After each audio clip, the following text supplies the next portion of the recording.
Rogue Sun issue 28 broke me. Why did this issue broke me? Because Ryan made me feel sorry for this villain and their backstory. And I've never felt so sorry for a villain and their backstory in their entire life, because this is the most human backstory a character could have that makes them relatable to the reader, or makes them relatable to the audience, apart from, getting the supernatural powers and stuff like that, and going on a quest for revenge or a thirst for revenge. That stuff is unrelatable. But his backstory with why his motives are the way they are, that broke me.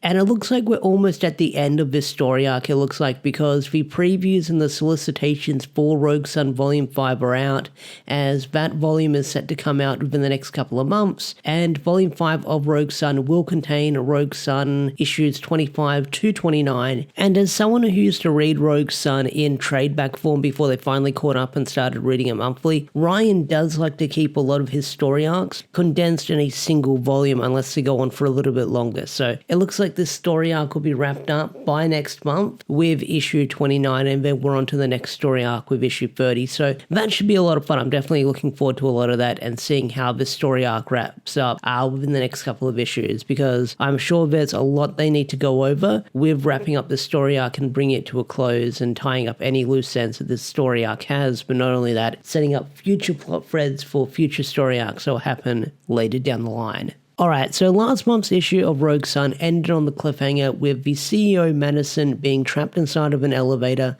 plummeting down to its doom with our heroes trying to stop it. And this issue pretty much picks up where that last issue left off on, where our heroes are trying to stop the elevator from plummeting down. Now, Dylan and Ari are arguing on the best way to stop the elevator from falling, where Dylan suggests to Ari by using the walls and slow the skid and jam it up. But Ari says no, use their flight, because that way they can ease it down.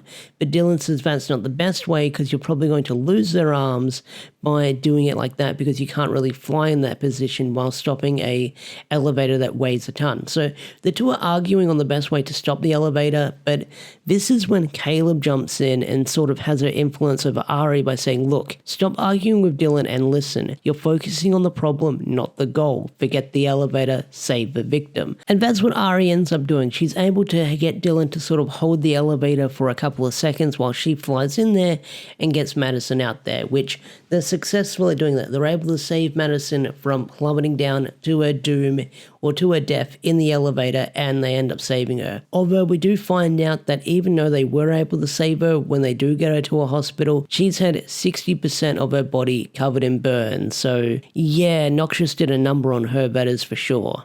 And because they were barely able to save Madison and she's kind of left for dead with all her injuries, Ari is upset by thinking this shouldn't cut it. This isn't the hero she wanted to be. This isn't the Rogue Sun she wanted to be, barely able to save someone. So she kind of flies off being a little bit depressed at the end of the night. And this is when Marcus shows up. And Marcus in this issue has kind of been lurking in the background for the past couple of pages. He's been keeping an eye on Noxious. He's been keeping an eye on Caleb, which Caleb did bring up in this issue that he's got big plans for Ari's future. And hearing that someone's messing with his family, it doesn't sit well with Marcus now that he heard Caleb say it out loud. So one thing that confuses Dylan is how can Marcus see Caleb? And Marcus is unsure as well by saying maybe the longer the Sunstones are together, the more their energy overlaps, but he doesn't really know. But hearing that Caleb was trying to manipulate Ari, he isn't the biggest fan of that. And Dylan's like, what should we do? And Marcus is like, you can do nothing. I'm going to save my daughter. And we'll touch upon that later, because that is one of the big plot threads in this issue with the confrontation between Marcus and Caleb. So amongst all the chaos, Noxious is able to escape, and he takes refuge in a pawn shop.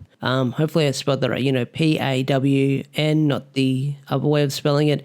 But he takes refuge in one of those shops, and he's confronted by one of the masked men who say, look, do you remember the deal between Master Morningstar? And Noxious starts apologizing by saying, look, you will continue to pursue those who wronged you, and when the Rogue Sun interferes, you will not run. So make sure you fulfill your true purpose. And he ends up giving him another one of those bugs and says it will make him more beautiful. So it looks like Noxious is getting a bit of a power boost from Morningstar, character to eliminate the Rogue Sons, but also pursue his goals and achieve them in the end. So there's that. So it looks like Noxious is getting a little bit of a power boost as this arc is slowly coming to a close. So I do wonder what kind of new powers, what kind of a power boost he's going to get moving forward in this story arc. Alright, let's get into the meat and potatoes, the Noxious backstory in this issue. So you have Dylan and Ari checking out one of Noxious's old residential addresses when he was known as Coleman Hines.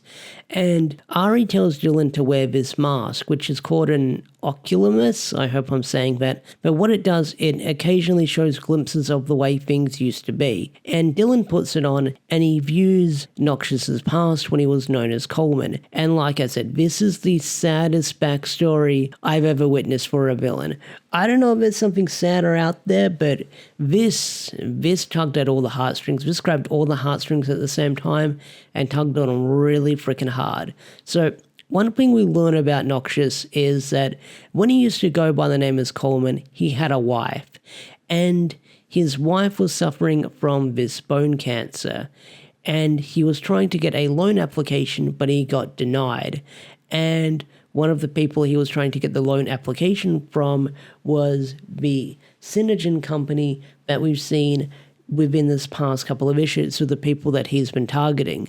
And they denied his loan application, so what he had to do is he had to watch his wife die from cancer while he was left to raise his daughter. But here's when the story takes an even sadder turn, is that a week later, his daughter caught the same thing, and she died shortly after.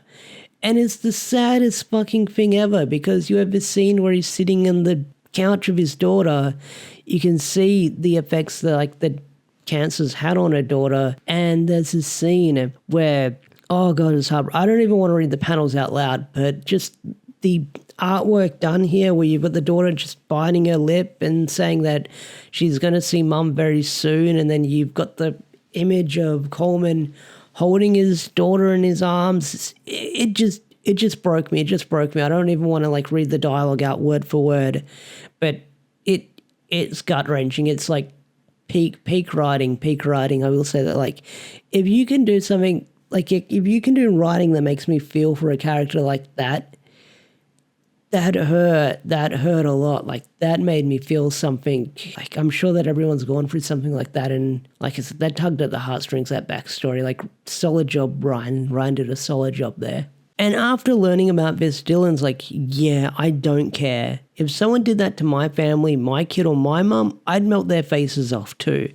And Ari tries to interject by saying, look, Dylan, Noxious is murdering innocent people. We just don't decide on who we're going to protect and who we don't. And I can kind of understand where both sides are coming from, but Dylan has a point here, but he's wrong and he's right. But Dylan goes on to say by saying, look, all I know is I watched a father watch his family die. So if you want to fight for the greedy billionaires, knock yourself out. But are you sure you're the good guy in that story? And yeah, I get where both sides are coming from. I get that Ari's like, look, we can't decide who we're going to protect and who we don't. But Dylan's like, yeah, this guy watched his family die from a bunch of greedy billionaires. So yeah, I get where both sides are coming from.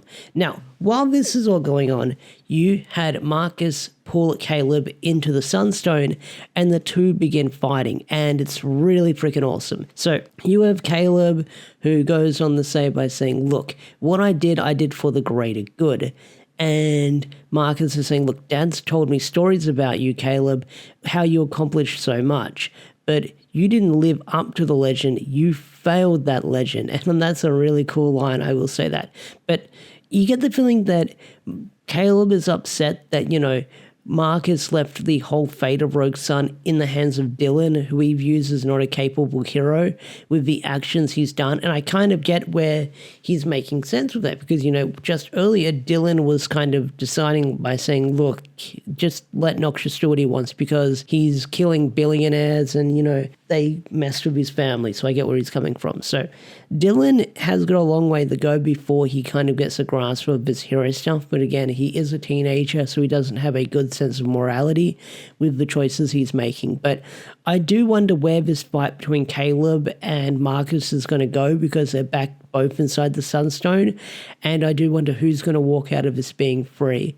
I get the feeling that neither one of them is probably going to walk out of this one alive. Well, they're both dead.